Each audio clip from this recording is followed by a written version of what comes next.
Yeah. So let's talk about the reaction to this piece because, first of all, the mainstream media haven't picked it up at all.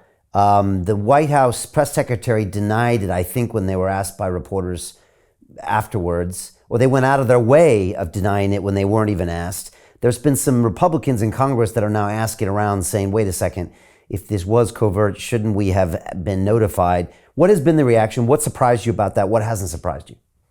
Well, I know that if you want to get away from the story, and when I did stuff, I mentioned the story I did on the CIA spying completely contrary to their every law set in the books. They were never supposed to touch anything like that in America. Yeah. I told the New York Times, I've been working on it for 2 years. I told my editor 2 days before I wrote 7,000 words in the paper with 7 unnamed sources. Okay. And nobody called up and said, who are the sources? They'd asked me earlier and they learned who they were. So on this story, they ran it all over the front page. And that's the power of the Times, which isn't being used now. But now you use the fact that I'm not naming a source. And I can't even say anything that I've learned that puts anybody in a room. Because one thing we're good at is finding out people who might be talking. You know what I mean? Right. At this point, anybody could know from the source. But I've got a long track record. That they walk away from this one has to do, I think, with the polarization of the press that maybe Trump started. Trump came in and, you either liked him or you didn't like him. We soon had Fox News and the New York Post and other papers who were more, I guess, to the right, more conservative. And then you had the liberal press in total opposition. So it was and it stayed because it's a Democrat in power. The Democratic Senate's not going to touch it. The Republicans own the House. The one guy the one guy that seems to be way out there, who's quite bright, is Jim Jordan, who's chairman of a committee. Jordan's really, I've watched Jim run. He was head of a subcommittee in the House at one point, and he ran hearings on very complex money issues.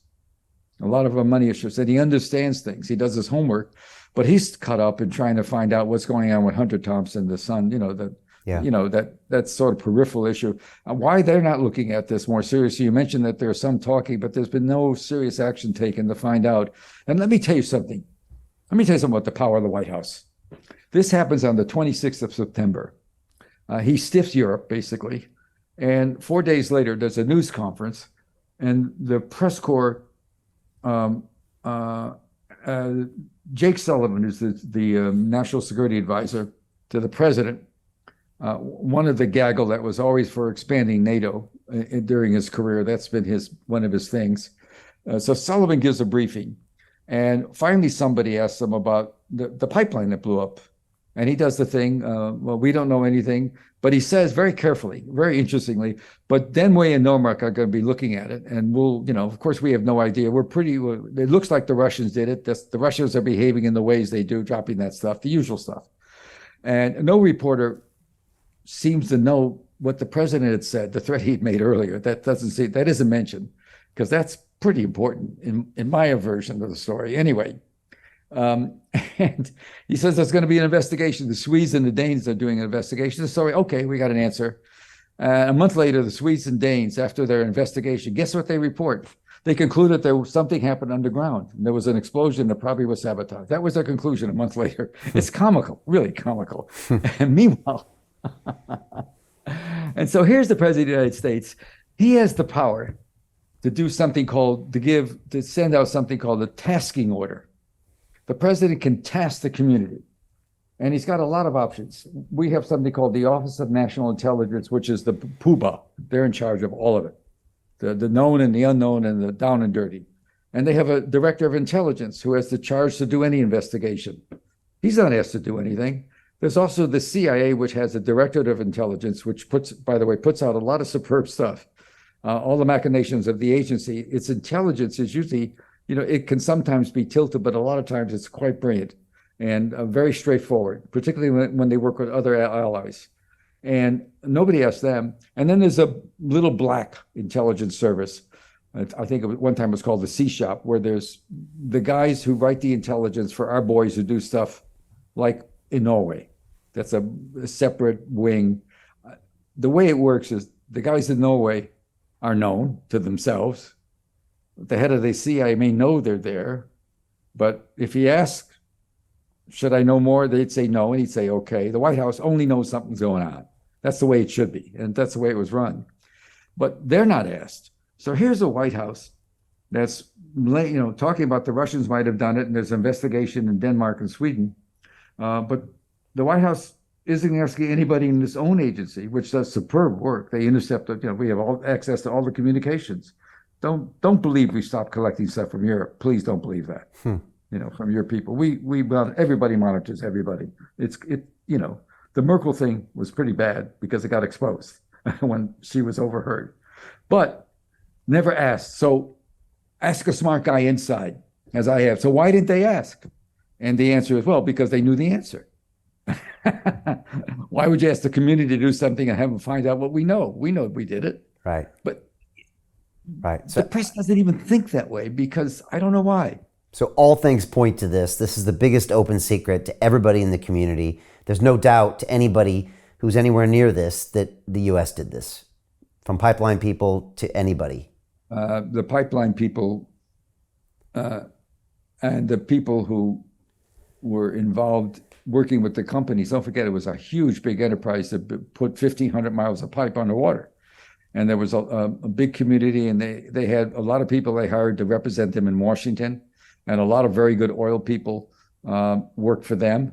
And also all the poobahs that own the companies that finance the piping is usually done through you'll go to some major slush fund and get money from them, an investment corporation. But basically, I know I have physical reason to know things in my hand that they all understood right away it was Russia. It was not Russia because that made no sense. They all understood the only player was, I don't know, is Montenegro part of, I always keep forgetting to look, is Montenegro part of NATO? Maybe not, Montenegro did it by itself, but I can guarantee you NATO didn't do it because they'd be shooting themselves in the foot. My name is Jim Rickards. I'm a former advisor to the CIA, Department of Defense, and the White House. In a moment, you'll have my own evidence that very few people have seen. You'll see how I believe two acts of democratic stupidity are about to combine into a storm that will change America forever: the American energy Armageddon. In fact, due to specific circumstances created by the Armageddon, it's possible you could now win big while others lose. You see, there's a universal truth. In times of crisis, money moves. During the coming energy Armageddon, most Americans will face new hardships, but not all. A few will win and win big. You're about to see how the energy Armageddon could create a one-time opportunity to secure new substantial wealth. If you want in, keep watching. Right now, today, America is running out of gas, diesel, and oil. Our national fuel reserves are down 50% or more from where they should be. It's so urgent, major suppliers are calling it a code red emergency. We don't have the refining capacity to catch up, and we're shipping most of what we have to Europe to bail them out of Calamity Joe's Nordstream crisis. We're now facing catastrophic fuel shortages I predict will collapse our nation's energy grid. When it happens, every citizen will see firsthand the Dems' obsession with green energy is a scam. In fact, I'm going to show you my evidence that outs them as shameless hypocrites. That's not all. I predict this storm will bring about a new social order to our country. Many who are now rich will find their accounts drained, and those who are poor will turn to desperate measures to survive. I'm talking about civil unrest, a massive crime wave, and violence in our streets. Most will suffer under Biden's energy Armageddon, but not everyone. Some good Americans will win. They'll take advantage of wealth-building opportunities created by the upheaval, which I'll reveal here today, to vastly improve their personal economic situation. And that's the most important thing I want to share with you. Now, if the idea of winning while others suffer makes you uncomfortable, no problem. Then this presentation is not for you. But the way I see it, our great nation was built during times of crisis when a few smart people recognized opportunity and seized it. If you see the storm coming, if you know Calamity Joe and his ilk are steering us straight into it, and you want to not just survive, but thrive by using the crisis potentially to grow your personal wealth, then you're exactly who I want to reach today. Give me about 3 minutes of your time. I'm going to show you everything right now.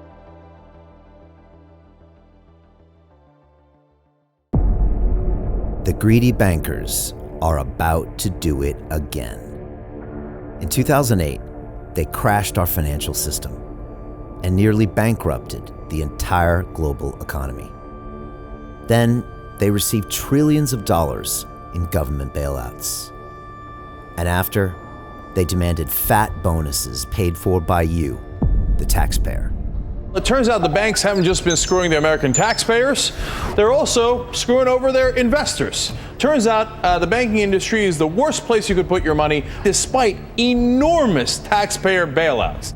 Now the bankers are back to take away your financial freedom. They lie and tell you that cryptocurrency isn't safe.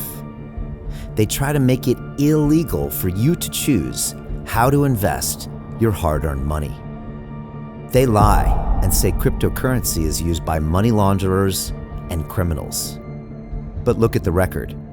It's the banks themselves that launder hundreds of billions of dollars every year to the biggest criminal operations in the world. Leaked documents have revealed how some UK banks have helped criminals, money launderers and Russians under sanctions. American authorities discovered that the Sinaloa cartel moved $881 million through HSBC accounts as bank officials turned a blind eye to the illegality. The bankers lie and say cryptocurrency is not a real investment. Meanwhile, the smartest CEOs in the world are buying billions and billions of it. The truth is that banks lie about cryptocurrency because it makes them scared. The banks take $9 trillion per year of your hard-earned money, and they are worried that they will finally be exposed. They're scared because crypto means they can no longer control your money, which means they can no longer control you. They are scared because you might actually understand your money and intelligently decide what to do with it. Now is the time for us to come together, fight back, and take control. It's time to educate ourselves, our families, and our communities. Because financial education means financial freedom. We know that cryptocurrencies will help us build the new decentralized financial system of the future. A banking system that is of the people, by the people, and for the people. A banking system where access to finance is a fundamental human right. A banking system that is free and fair and welcomes all humans on this earth. The DeFi revolution is happening. We, the people, can no longer be fooled. We choose to take control of our finances. We choose to take control of our freedom. We choose to take control of our future. Join us, and let's take back our financial freedom forever.